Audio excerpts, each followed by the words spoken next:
Guys, welcome back to my channel. This is Akanksha. I hope आप लोग अपने घर में बहुत ही मस्त होंगे, बहुत ही बढ़िया होंगे। मैं भी काफी अच्छे हूं। Welcome you all to my new video. So finally elections खत्म हो गए हैं। हमारे मोदी सरकार ने पूरा ओथ सेरेमनी भी कर लिया है, शपथ ले लिया है कि वो अपने भाई बहनों का, नागरिकों का बहुत अच्छे से ख्याल रखेंगे, इस देश का भी बहुत अच्छे से ख्याल रखेंगे जैसे वो रखते आए हैं।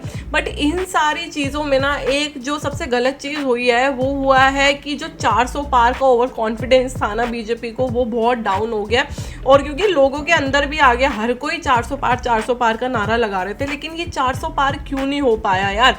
उसमें सबसे बड़ी डिसअपॉइंटमेंट हुई अयोध्या की तरफ से। मतलब अयोध्या के अंदर तो पूरी एक्सपेक्टेशन थी कि बीजेपी आएगी, यूपी में तो आनी ही चाहिए, क्योंकि भैया जो अयोध्या में काम हुआ है वो कोई और सरकार कभी नहीं करवा पाई। हमारे श्री राम जी का मंदिर का निर्माण हुआ है जिसका काफ़ी सालों से लोगों को इंतज़ार था। तो वो वहाँ पे बीजेपी को, मोदी जी को, लोगों को, सबको उम्मीद थी, लेकिन वहाँ इस तरीके की डिसअपॉइंटमेंट हुई है ना जो किसी ने एक्सपेक्ट नहीं किया था। तो बहुत सारे लोग हैं अयोध्या वासियों को गलत बोल रहे हैं कि कैसे लोग हैं, अच्छा हुआ राम जी जब सीता मैया को बचाने गए, लेने गए तो अच्छा हुआ, लोगों को नहीं लेके गए, वानर सेना को लेके गए, नहीं तो वहाँ पे लोग सोना देख के बहक जाते और कन्विंस हो जाते रावण से। तो बहुत सारी ऐसी चीज़ें बोल रहे हैं। कांग्रेस के नेता भी गलत बोल रहे हैं कि तुम राम जी को लेकर आए हो अयोध्या में और अयोध्या से राम जी ने मोदी जी को निकाल दिया।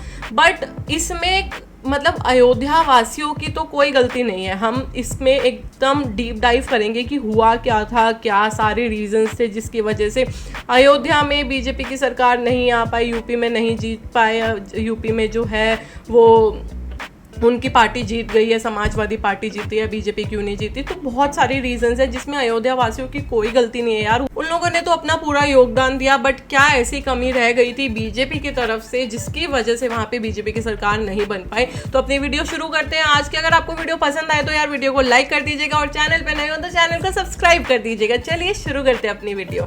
भाई जितने भी 2024 के इलेक्शंस के बाद अयोध्या को और अयोध्या वासियों को उल्टा सीधा बोल रहे हैं कि उन्होंने वोट नहीं दिया बीजेपी को, बहुत बड़ी गलती कर रहे हो भाई। और ये पूरी वीडियो देखते रहना, फिर समझ आएगा कि गलती कितनी बड़ी है। ऐसे ट्वीट्स देखे मैंने, ऐसी वीडियोस देखी जहाँ लोग कह रहे हैं कि भाई माता सीता को जब परीक्षा देनी पड़ गई थी, अयोध्या वासियों ने परीक्षा मांग ली थी, तो फिर बीजेपी क्या चीज़ है, मोदी क्या चीज़ है। और भी कुछ ऐसे ट्वीट्स आए कि अच्छा हुआ राम जी जो है वो वानरों की सेना लेके चले गए, वरना अगर हिंदुओं की सेना लेके जाते तो लंका का सोना देख के सोना मांग के वहीं कॉम्प्रोमाइज कर लेते। कैसे कैसे वीडियोस और कैसे कैसे ट्वीट्स को ट्रेंड कराया जा रहा है। भाई थम जाओ कहीं पे, कहीं थोड़ा टेक्निकली चीजों को समझने की कोशिश करो, क्योंकि अगर रियलिटी में कोई परीक्षा ली जाती ना तो 43% जो वोट बैंक मिला है वो भी नहीं मिलता। दूसरी तरफ से जो और पॉलिटिकल पार्टीज है जैसे कांग्रेस है, उनकी भी सुप्रिया सिन्हा बड़ी खुश हो रही है मोदी जी का फोटो लगा के कि मुझे ईश्वर ने भेजा है अयोध्या के बाहर। इनकी भी जो खुशी है उसको कम करा जाएगा वो लास्ट में, क्योंकि ये सारी कुछ बकवास है। कांग्रेस की पोजीशन आज जितनी वीक है ना, मुझे नहीं लगता इससे पहले इतनी ज्यादा वीक कभी थी। और ये रियलिटी चेक बीजेपी के लिए बहुत ज्यादा जरूरी था, क्योंकि जिस टाइप की टेक्निकल मिस्टेक्स बीजेपी ने यहाँ पे कैंडिडेट्स की लिस्ट निकालने में करी है, उससे बड़ी मिस्टेक शायद ही बीजेपी ने कभी करी होगी। शुरू करता हूँ और अब थोड़ा सा ना डेटा एनालाइज करता हूँ आपकी स्क्रीन पे। पहले तो 2014 के इलेक्शंस जो लोकसभा में हुए थे, 2019 के इलेक्शंस और 2024 के इलेक्शंस, इसकी डेटा पे बात होगी।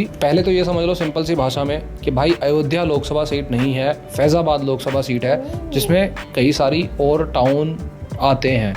तो 2014 में जब इलेक्शंस हुए थे, जब नरेंद्र मोदी जी की अच्छी खासी वेव थी, उस टाइम बीजेपी को जो नंबर ऑफ वोट्स मिले थे 4,91,000। उसी साल बसपा को वोट मिले थे 1,41,000, सपा को वोट मिले थे 2,08,000 और कांग्रेस को वोट मिले थे 1,29,000। अगर यहाँ पे मैं इंडिया अलायंस को देखते हुए सपा और कांग्रेस के वोट को दोनों को जोड़ दूं तो 3,37,000 वोट बनते हैं। लेकिन यहाँ अगर बसपा को भी जोड़ दिया जाए तो वोट बनते हैं 4,78,000। यहाँ पे बीजेपी आराम से जीत गई थी, लेकिन तगड़ा कॉम्पिटिशन हो जाता दोनों के बीच थी अगर ये तीनों पॉलिटिकल पार्टीज के वोट्स एक साथ हो जाते तो। अब यहाँ पे थोड़ा सा अजीब आपको लग रहा होगा कि भाई इंडिया अलायंस का तो समझ में आता है कि तू सपा और कांग्रेस के वोट्स को जोड़ रहा है, लेकिन बसपा के वोट्स को तू कैसे जोड़ सकता है। ये तो हवा वाली बातें हो जाती हैं, ऐसा नहीं है।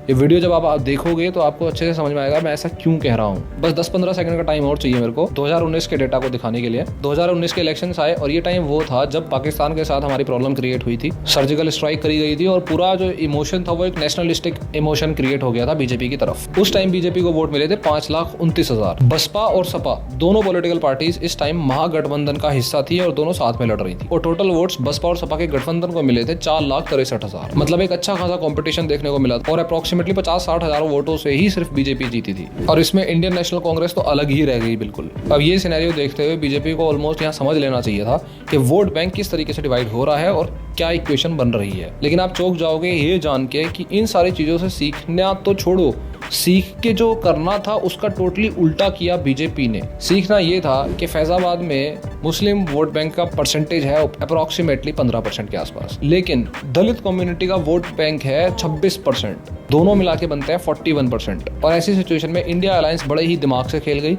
और बीजेपी ने उसका उल्टा कर दिया। पहले तो इंडिया अलायंस ने जिस कैंडिडेट को वहां से खड़ा करा, समाजवादी पार्टी के कैंडिडेट अवधेश प्रसाद, वो एक ऐसे इंसान है जिनके पास दलित वोट बैंक का बहुत ही अच्छा खासा कंट्रोल था पहले से। 9 बार वो विधायक बन चुके थे, मंत्री भी बन चुके थे, समाजवादी पार्टी के one of the most important leaders में आते हैं। पासी जाति की जनसंख्या वहां अच्छी खासी है और उसी जाति से वो आते हैं। At the same time BJP के कैंडिडेट वही रहे जो पहले थे, लल्लू सिंह, जो ठाकुर समाज से आते हैं। और अजीब बात यह है कि बसपा, जिसको दलित कम्युनिटी के या मुस्लिम कम्युनिटी के वोट काटने चाहिए थे, उनके कैंडिडेट थे एक ब्राह्मण समाज से, सच्चिदानंद पांडे। अब इसमें और अजीब बात सुनो आप, लल्लू सिंह का एक वीडियो आया था जो बीजेपी के कैंडिडेट थे, जहां पे वो ये देखते हुए पाए गए कि भाई अगर हमारी 400 पार सीटें होंगी तब हम संविधान को चेंज कर सकते हैं। सरकार तो 272 पर भी बन जाती है, लेकिन 272 की सरकार संविधान में संशोधन नहीं करती, उसके लिए 2/3 बहुमत से यही अधिक चीज खराब यहाँ हो पे गई। कोई ऑफिशियल लेटर्स नहीं लिखे जा रहे हैं टू द प्रिंसिपल करके, प्रैक्टिकल बातों की बातें होंगी। जब संविधान बदलने की बात होती है तो कहीं ना कहीं दलित कम्युनिटी,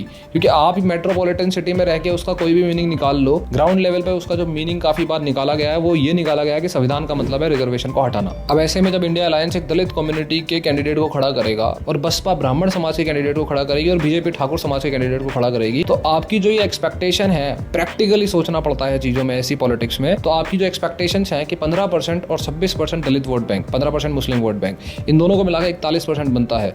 तो आपने 41% वोट बैंक के लिए तो कॉपी खाली छोड़ दी। भाई मास्टर भी नंबर देने से पहले ये तो बोलेगा कि भाई कुछ तो लिख दे, कुछ लिखेगा तभी तो नंबर मिलेंगे। और इसीलिए मैं ये कह रहा था कि जितना भी ट्रेंड चलाया जा रहा है ट्विटर पे या वीडियोस के थ्रू, ये बहुत ही गलत है, क्योंकि फिर भी अगर बीजेपी को 43% वोट मिलते हैं जहां बसपा ने ब्राह्मण कैंडिडेट को खड़ा करा है, तो ये काफी लॉयल वोट बैंक है। हालांकि मैं खुद भी ओबीसी हूँ और ये मैं अच्छे से जानता हूँ कि कोई भी पॉलिटिकल पार्टी हो, इसमें सिर्फ बीजेपी की बात नहीं है, कोई भी रिजर्वेशन को हाथ नहीं लगाने वाला है। ये सिर्फ एक नरेटिव था जो जबरदस्ती सेट करा गया। कोई भी पॉलिटिकल पार्टी इतनी पागल नहीं है जो ऑलमोस्ट 50% के आसपास के वोट बैंक को खराब कर देगा अपने आगे के पूरे लाइफ टाइम के करियर के लिए। अब आते हैं दूसरे टॉपिक पे कि कांग्रेस को यहाँ पे क्यों खुश नहीं होना चाहिए, क्योंकि सुप्रिया श्रीनाथ बड़ी खुश थी ये बोलते हुए कि ईश्वर ने मोदी जी को भेजा है अयोध्या से बाहर ले जाने के लिए। बात यह है कि आप लोगों ने अपना ट्रम्प कार्ड इस्तेमाल कर लिया, आपने जो बेस्ट आप कर सकते थे आपने कर लिया। ऐसा तो हो नहीं सकता कि आप जिंदगी भर अलायंस में रहोगे, ऐसा भी नहीं हो सकता कि आप जिंदगी भर सारी पॉलिटिकल पार्टीज को मिला के सिर्फ बीजेपी के अगेंस्ट खड़े होगे और फिर भी अगर आप जीत नहीं पा रहे हो तो इससे बेस्ट क्या ही हो सकता है। और जो कांग्रेस और सपा के गठबंधन में नंबर ऑफ कैंडिडेट्स तो सिंपली कम हो गए होंगे क्योंकि सीट शेयरिंग तो हुई है, उन कैंडिडेट्स को आप कहां भेजोगे। और कांग्रेस को कितनी सीट्स मिली है अब तक पिछले इलेक्शंस में यूपी से? अगर 2014 में देखोगे तो सिर्फ 2 सीट्स, 2019 में आए तो सिर्फ 1 सीट, और अभी कांग्रेस को कितनी सीट्स मिली? 6। तो कांग्रेस समाजवादी पार्टी को इस बात पे कैसे एग्री करेगी कि उनके वोट बैंक को लेके वो लोग 6 सीट लेके आ पाए हैं? कब तक कांग्रेस सपा को खुश करके रखेगी कि सीट शेयरिंग होती रहे? और जब बसपा दोबारा से स्ट्रांग होगी, which I am very very sure कि वापस बसपा स्ट्रांग होने वाली है, तो कास्ट पॉलिटिक्स कर करके वोट बैंक का कौन सा हिस्सा रह जाएगा कॉम्पीट करने के लिए? बसपा ने अगर दलित वोट बैंक पे अच्छी खासी पकड़ बना ली तो सिर्फ मुस्लिम वोट बैंक रह जाएगा जिसपे अच्छा खासा कॉम्पिटिशन समाजवादी पार्टी की तरफ से भी मिलेगा ही मिलेगा। इसीलिए मैं कह रहा था कि आपने अपना ट्रम्प कार्ड यूज कर लिया है सिर्फ बीजेपी की लोकसभा सीट्स कम करने में, और उसमें भी आप उनको गवर्नमेंट फॉर्मेशन से रोक नहीं पाए। तो फ्यूचर कहाँ किस तरफ डायरेक्शंस दे रहा है? अब इस सब में एक बात और सामने आती है कि ये चीज़ समझ आती है कि मोदी जी का ध्यान जो है वो 543 पूरी 543 सीटों पे नहीं जा सकता। लेकिन ऐसा कैसे हो सकता है कि बीजेपी की जो लोकल लेवल पे टीम काम कर रही होगी उसको ये कास्ट इक्वेशन समझ नहीं आई? उनको ये भी समझ नहीं आया कि एंटी इनकम्बेंसी लल्लू सिंह पे बिल्ड होती जा रही है। पिछले 2 बार से वो इलेक्शन जीत रहे थे,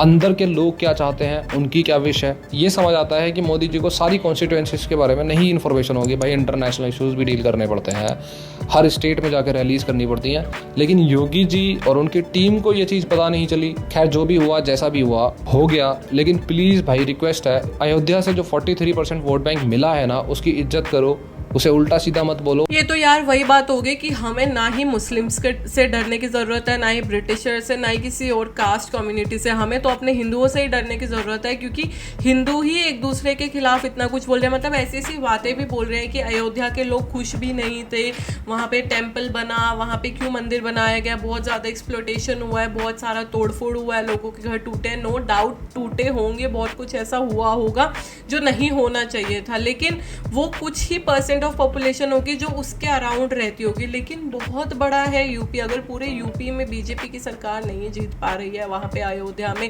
स्पेशली अयोध्या में नहीं जीत पा रही है, तो कुछ ना कुछ तो ऐसे टेक्निकल कारण रहे होंगे कि ये सारी चीज़ें फेस करनी पड़ी बीजेपी को। सो नेक्स्ट टाइम के लिए बीजेपी को भैया बहुत ही ज़्यादा ध्यान देने की ज़रूरत है। कुछ लोग कहेंगे ये तो ध्रुव राठी की वीडियोस के कमाल है कि ध्रुव राठी ने फाइनली इन्फ्लुएंस करा, और करा भी होगा यार, क्योंकि बहुत सारे ऐसे लोग हैं जो एकदम ब्लैंक माइंड के साथ लोगों की वीडियोस देखते हैं और समझ ही नहीं पाते कि वो सामने वाला क्या समझाना चाह रहा है और उसके पीछे उसका क्या मोटो हो सकता है। खुद की कोई स्टडी नहीं कर सकते लोग, बस सामने जो दिखा दिया उनको वीडियो में, बस उनके लिए वही सच्चाई है, वही झूठ है, सब कुछ वही है जो वो वीडियो में देख रहे हैं।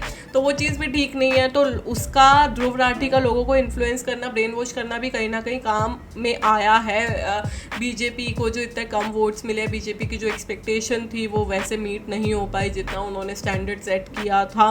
तो ये भी एक कारण हो सकते। वो होता है ना कि कुछ होते हैं लोग जो अपने फेलियर से ज़्यादा दूसरे के फेलियर पे खुश होते हैं कि हम फेल हुए यार चलेगा, लेकिन मेरा दोस्त भी फेल होना चाहिए तो मुझे खुशी हो जाएगी अपने फेल होने पे। तो वही हाल हुआ कि कांग्रेस की खुद की इतनी कम सीट्स उसको मिली है, वो इतने कम वोटों से जीता है, मतलब जीता भी क्या कहेंगे, उसको इतने कम वोट्स मिले, लेकिन क्योंकि बीजेपी को कम वोट्स मिले तो कांग्रेस बहुत खुश था। कांग्रेस अपनी इतनी सी अचीवमेंट से भी इतना ज़्यादा खुश था जितना बीजेपी जीत के भी खुश नहीं हो पाई। तो ये बहुत सारी कमियां रही हैं और बीजेपी को अपनी गलतियों को एक्सेप्ट करना चाहिए कि कहाँ का उनकी गलती हुई है। मतलब लोग तो ये भी बोल रहे हैं कि योगी जी ने प्रपोज भी की थी नई लिस्ट की कौन कौन से लोगों को अपॉइंट करना चाहिए यूपी में, लेकिन मतलब बड़े लेवल पे, सेंट्रल लेवल पे उस चीज़ को जो है रिजेक्ट कर दिया गया, इग्नोर कर दिया गया। तो ये बहुत सारी गलतियां हैं जो जिससे आगे आने वाले इलेक्शंस में उनको सुधारा जाएगा और बहुत अच्छे अच्छे और प्रपोजल्स बनेंगे, मैनिफेस्टो में भी बनेंगे, और हमारे बीजेपी के जो पूरा कॉन्सेप्ट है बंदे को अपॉइंट करने का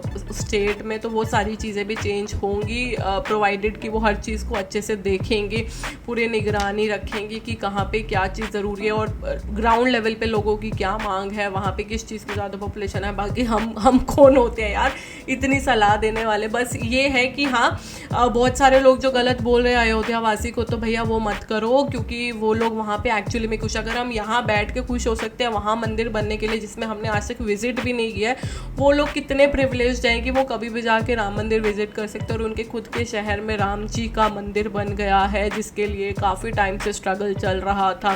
सो बहुत बड़ी चीज़ है, तो वो लोग उस चीज़ को ज़रूर अपना सर आँखों पे रखते होंगे। तो प्लीज़ उस चीज़ को डिफेम करना बंद कर दो सब लोग और इस खुशी को एक्सेप्ट कर लो जितनी मिलेगी। हमारे मोदी जी जो है आ गए हैं, सरकार बन चुकी है बीजेपी की, और बहुत से जर्मन शेफर्ड्स के मुंह जो है वो बंद हो चुके होंगे। अब तो कोई वीडियो भी सामने नहीं आ रही है, पता नहीं आएगी भी या नहीं आएगी। खैर उनका तो गोल ही अकम्प्लिश हो गया था, अब क्या ही वो वीडियो बनाएंगे। सो हमारी वीडियो भी आज के लिए बस इतनी ही। आई होप आपको वीडियो बहुत पसंद आई होगी, बहुत इन्फॉर्मेटिव लगी होगी। अगर अच्छी लगी तो फटाफट से लाइक कर दीजिए। कमेंट में मुझे बताइए कि आपकी क्या सोच है अयोध्या के बारे में, जो भी सारी न्यूज़ चल रही है, ट्रेंड चल रहा है कि अयोध्या में लोगों ने ऐसे किया वैसे किया, तो उस चीज़ के लिए मेरे को ज़रूर कमेंट सेक्शन में बताना और सब्सक्राइब करना मेरे चैनल को। मिलते हैं नेक्स्ट वीडियो में। Till then take care, bye bye, जय हिंद, जय भारत।